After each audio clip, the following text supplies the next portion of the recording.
여러분, 날씨가 많이 추워졌죠? 오늘 아침 저희 동네는 산 밑에 있어서 그런지 8도를 이렇게 가리키고 있습니다. 이런 날은 커피향이, 진한 향이 그리워지는, 그리고 그런 따뜻한 커피 한 잔이 생각나는 그런 날씨죠. 여러분, 감기 조심합시다. 건강하세요. 오늘 저는 천국으로 가는 두 날개 5번째 시간으로 성령 충만의 날개 중에 성령의 불을 받으라, 이런 제목으로 함께 은혜를 나누고자 합니다.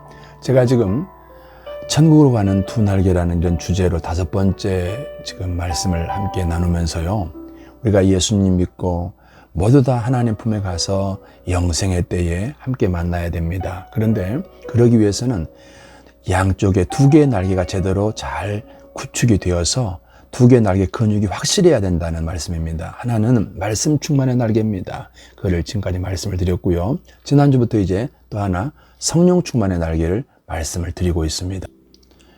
이처럼 말씀 충만의 날개와 함께 또 하나의 날개가 성령 충만의 날개, 이 2개의 날개가 밸런스를 잘 갖추고 튼튼하게 구축이 되어졌을 때 우리는 이 땅에서 남겨지지 않고 천국으로 날아오를 수가 있습니다.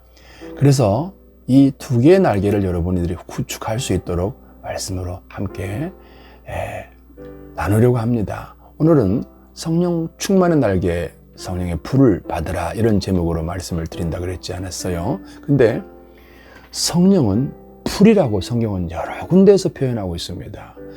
자, 마태복음 3장 11절에서 그는 성령과 불로 너희에게 세례를 베푸실 것이요, 이렇게 일단 성령과 불로, 성령의 불로 세례를 베푸실 것이라, 이렇게 해석을 하면 됩니다. 그런데 여기 불로 세례를 베푼다 그랬지 않았어요? 그래서 이걸 불세례라 그렇게도 표현도 합니다만은, 세례가 몇 가지가 있죠. 먼저 물세례입니다. 물세례는 물속에 들어가서 옛사람은 죽고 이제 예수 생명으로, 부활 생명으로 다시 태어났음을 그런 의미로 물세례를 통해서 우리가 구원의 확인을 합니다. 두 번째로 성령 세례지요. 사도행전 1장 5절에서는 성령으로 세례를 받으리라, 이런 말씀이 있습니다. 이 약속이 사도행전 2장 3절에서 오순절에 마가다락방에서 함께 모여서 기도하던 거기 모든 성도들에게 성령이 임하셨습니다. 요게 성령이 임하신 이 사건이 성령 세례입니다. 자, 오늘 말씀드리려고 하는 이 불세례는 마태복음 3장 11절에 그는 성령과 불로 너희에게 세례를 베푸실 것이요, 이렇게 말씀하시는 이 부분입니다. 물 세례가 물로 행해지는 것이라면 성령 세례는 성령으로 행해지는 것이지요. 그러면 성령의 불 세례는 뭘까요? 바로 기름 부음이 임하시며 기름 부음을 통해서 우리가 받게 되는 세례입니다. 누가복음 12장 49절에서는 내가 불을 땅에 던지러 왔노니 이 불이 이미 붙었으면 내가 무엇을 원하리요, 이렇게 말씀하십니다. 우리 예수님은 이 불이 붙기를 원하신다는 말이시죠. 그러면 이 성령의 역사는 거의 불이라고 표현되고 있습니다. 불의 역사라고 해도 과언이 아닙니다. NIV 성경에서는 성령을 가리켜서 The Fire of Spirit 그랬습니다. 성령을 불로 표현한 것이지요. 성령 충만의 날개는 성령의 불이 임해야만 됩니다. 성령께서 불에 혀같이 임하셨다는 것은 성령이 임재했다는 말입니다. 이 성령의 불의 특성을 표현하는 그런 뜻이기도 합니다. 그게 왜 불로 성령을 표현할까요? 성령의 불이라는 말은 에너지란 말입니다. 사도행전 1장 8절에 오직 성령이 너에게 임하시면 너희가 권능을 받고 그랬죠? 성령은 우리 마음을 뜨겁게 해줍니다. 성령은 우리의 기도를 뜨겁게 합니다. 간절하게 해줍니다. 하나님을 향한 봉사도 뜨겁게 해줍니다. 또한 섬김도 헌신도 다 우리가 성령의 큰 능력으로 뜨거워집니다. 바로 이렇게 에너지가 되는 것입니다. 불과 같은 성령이 오시면요, 열심을 냅니다. 세번역 성경 로마서 12장 1절에서는 이렇게 말씀하세요. 열심을 내는데 게으르지 말고 성령으로 뜨거워지며 주를 섬기십시오, 그러셨어요. 이 불과 같은 성령이 오시면 주님을 섬기는 것이 특별히 더 뜨거워집니다. 그리고 행복하게 하나님을 섬기는 그런 변화가 일어난다는 것입니다.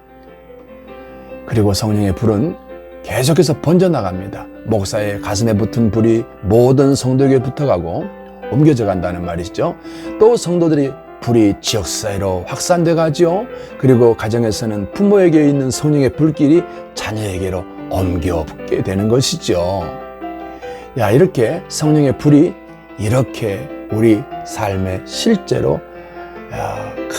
큰 역사를 일으킵니다. 그렇기 때문에 데살로니가서 5장 19절 말씀에서는 성령을 소멸하지 말라 이렇게 말씀하십니다. 예수님 믿고 구원받았지만 한때 잠깐 뜨거운 것은 안 돼요. 잠깐 열심을 내는 것은 안 돼요. 항상 늘 성령 충만해서 변함없이 주님을 향해서 뜨겁게 열심으로 주님의 사람답게 살아야 된단 말이에요. 근데 그렇지 못하지 않습니까? 옛날에는 뜨거웠는데 지금은 아니라든지. 그러니까 과거가 되면 안 돼요. 오늘이 뜨거워야 오늘 열심으로 주를 섬기고 있는 오늘이어야 됩니다. 성령을 소멸했다는 말은 오늘은 아니란 말입니다. 지금은 아니라는 말입니다. 그래서 우리가 성령의 불을 끄지 말아야 돼요. 한번 성령의 불이 뜨겁게 붙었다고 해서 꺼지지 않는 게 아니기 때문에 우리는 참 주의해야 합니다. 성령의 불이 꺼지면 어떻게 될까요? 날개짓을 할 수가 없어서 추락합니다. 세상에 추락해요. 위기를 당한 성도들을 보면 공통적으로 불이 꺼져 있습니다. 그래서 불행한 일을 만나고 그 위험한 상황이 되는 것입니다. 불은 우리 하나님에 대한 변함없는 신앙을 상징하고요. 하나님께 대한 헌신과 충성이 항상 뜨겁게 타오르는 상태를 바로 성령의 불, 성령 충만 이렇게 말씀합니다. 자, 성도에게는 성령의 불이 꺼지면 안 돼요. 불이 꺼지면 성도는 자꾸 세상으로 나갑니다. 우리가 성령의 불을 꺼지면 교회에 대한 관심이 없어집니다. 열심히 식어집니다. 그래서 은혜를 받지 못해요. 또한 성령의 불이 꺼지면요, 하나님의 말씀을 들어도 감동이 없습니다. 그 말씀의 역사가 일어나질 않습니다.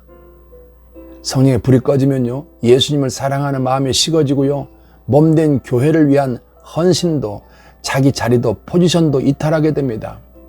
이 불이 꺼지면 세상이 좋고 세상을 따라 살고 싶고 교회 나가는 게 싫어집니다. 그러다가 보니까 모든 게 인색해집니다. 하나님께 시간 드리는 것이 인색해집니다. 헌금하는 것이 인색해집니다. 그리고 몸으로 봉사하는 일을 거절하고 싫어집니다.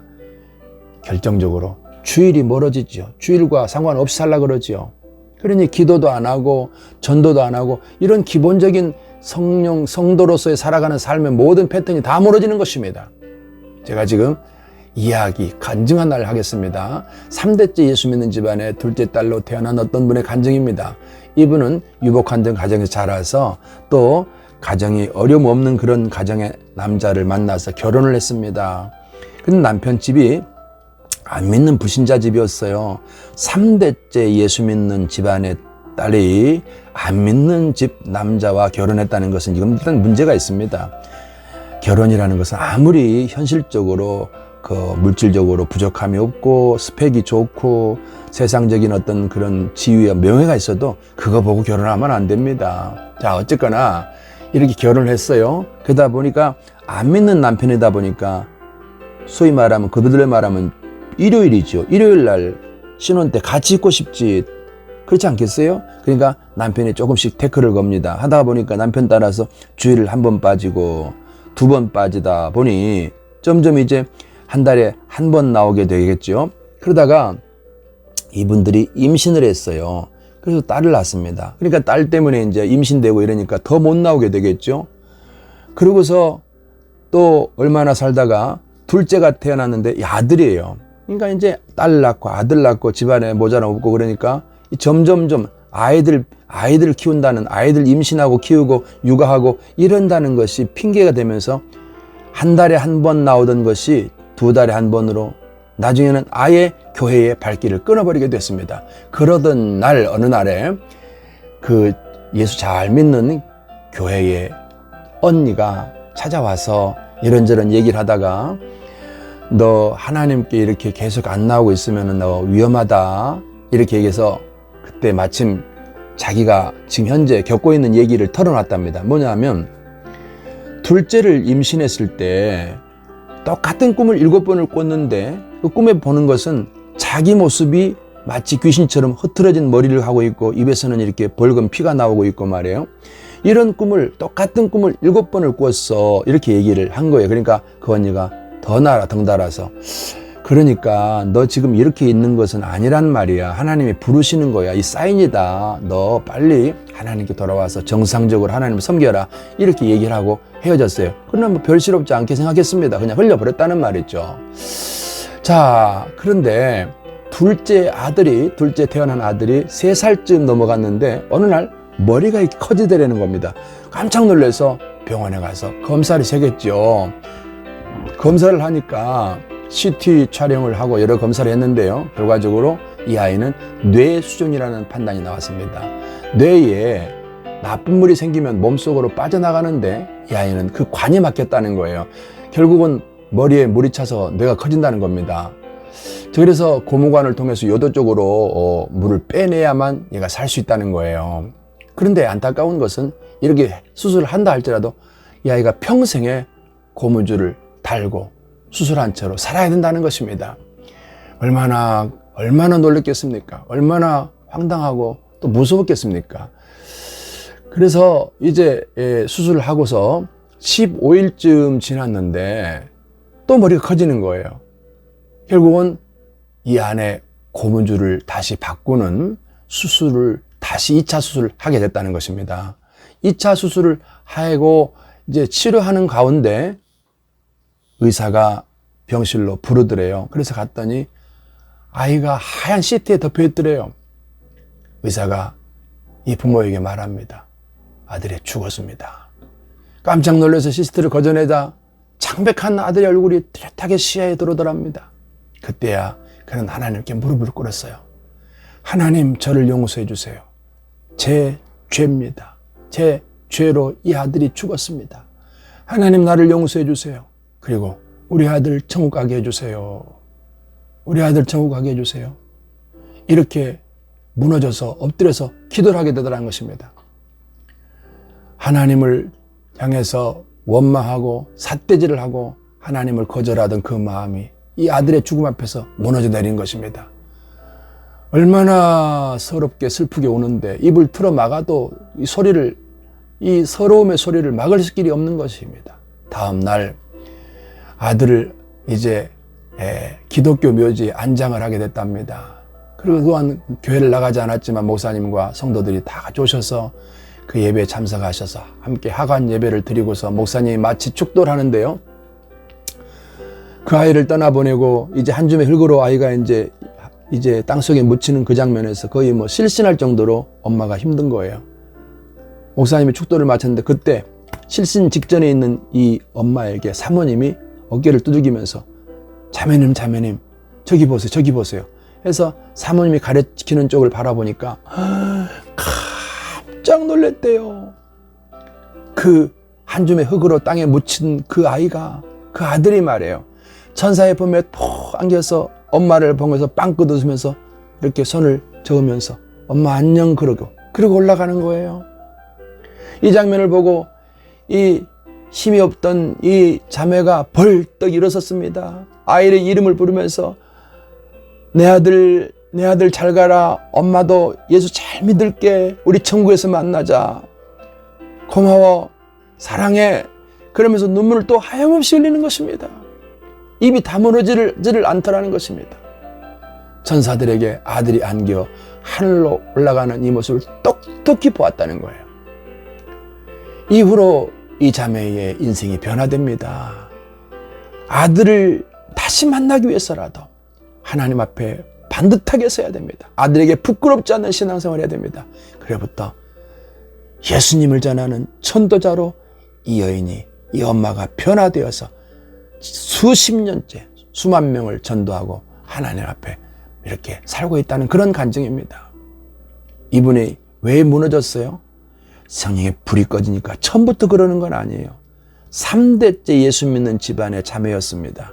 안 믿는 남편을 만나게 되는 것부터가 문제였습니다. 그러다 보니 자꾸 하나님으로 멀어지죠. 성령의 기름이 떨어지는 것입니다. 불이 꺼져가는 것입니다. 급기야 이런 문제를 만나서 이런 상황이 된 것이죠. 성도 여러분, 우리가 어려운 일을 만나고 힘들고 고통스러운 일을 만나는 것은 하나님 우리를 버리시는 게 아닙니다. 우리를 향한 저주가 아닙니다. 하나님 품으로 우리를 부르시는 거예요. 다시 회복하도록 우리를 부르시는 겁니다. 내게 불이 꺼진 걸 발견하고 성령의 불을 받기를 바랍니다. 그러면 어떻게 하면 이 성령의 불을 우리가 다시 받을 수 있을까요? 자, 하나님 말씀 사도행전 1장 3절 이하를 가보니까 특별히 5절에 예루살렘을 떠나지 말고 내가 너에게 약속한 것을 기다리라고 말씀하십니다. 예수님께서 승천하기 전에 이렇게 말씀을 하세요. 자, 그 말씀을 붙들고 사도행전 1장 12절 이하를 가서 보니까 오순절 날에 마가다락방에 성도들이 모였습니다. 전혀 기도하기를 힘썼다고 말씀하십니다. 그때 사도행전 2장 1절에서 오순절 마가다락방에 성령의 불이 내려집니다. 불이 임합니다. 성령으로 불로 그들이 충만하게 됩니다. 성령의 강력한 불세례를 받게 된 것입니다. 이때부터 그들은 이전의 제자들이 아니었습니다. 이전에 나약한 제자들이 아니었습니다. 그들은 예수님을 증거하기 위해서 목숨을 버리게 됩니다. 하나님의 말씀이 성령의 조명함으로 깨달아지게 됩니다. 각종 은사가 나타납니다. 권세 있고 능력 있게 세상을 이깁니다. 하나님께서 오늘 이 방송을 들으시는 우리 성도들과 또 모든 분들에게 성령의 불세례가 임해서 성령 충만의 날개가 근육이 확실하고 분명해져서 세상을 이기시기 바랍니다. 각종 은사를 통해서 여러분 죽은 자를 살려내고 병든 자를 치유하며 예수 믿지 못하고 죽은 영혼들을 살려내란 말입니다. 그들의 환경 속에 그들을 구출해내란 말입니다. 이것이 성령 충만의 이유입니다. 오직 성령이 너에게 임하시면 권능을 받고 그 다음 뭐예요? 예루살렘에서 땅끝까지 증인되는 것입니다. 성령 충만 자체만을 위하지 마시고 성령 충만은 다음 복음을 전하는 증인으로 우리를 살게 만들어주는 것입니다. 바로 이것입니다. 오늘도 그리고 이번 한 주도 성령의 불로 뜨겁게 한 주간을 승리하며 살아서 하나님의 교회를 세우는 여러분 되시기를 예수님의 이름으로 축복합니다. 감사합니다. 나는 오늘 피었다 지는